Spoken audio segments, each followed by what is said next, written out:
Dahil bakasyon at wala siyang baon, gumagawa siya ng mga t-shirt na ibinibenta online. Sabi ko, kailangan makahanap ako ng paraan para makaipon ako ng money for the upcoming concert. For me kasi a concert, parang hindi naman siya necessity, right? Hindi niya ako pinipilit actually na ibigay sa kanya ng ganun-ganun na lang yung perang yon.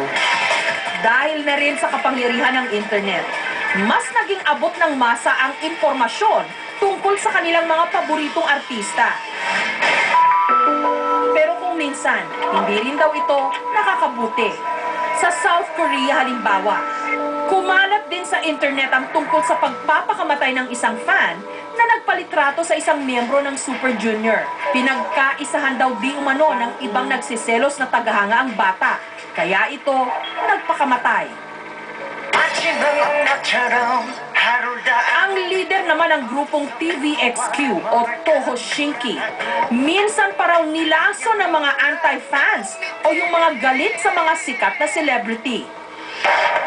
Mukhang tumitindi nga ang kapit sa atin ng mga Koreano. Pruweba rito ang mainit na pagtangkilik sa Queen Shondok, ang Korean novelang napapanood dito sa GMA. Si Chris, wala raw pinapalagpas na kabanata nito. Gabi-gabi raw siya nakatutok kay Dokman, ang bidang prinsesa na naging reyna na dati nagpanggap na kawal. Parang ano lang, nakaka-interesting lang. So, nag-try ko siyang pinanood, tapos nahook na ako ng bonggang-bongga.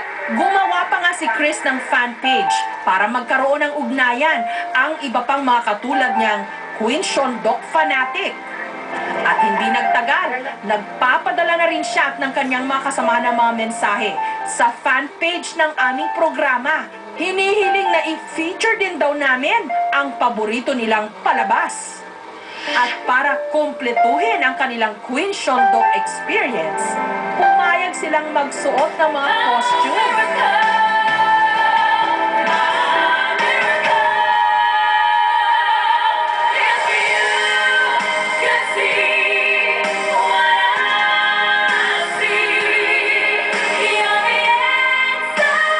Pinapit ko po talaga.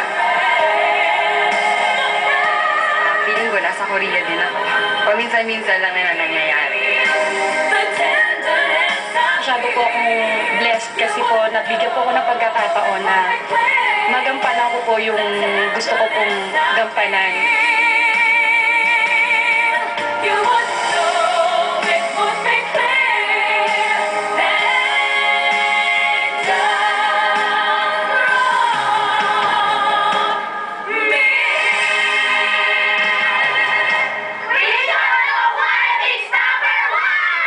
Ang pagtangkilik sa mga Korean novela at paglaganap ng Korean pop culture sa Pilipinas, nakakamangha.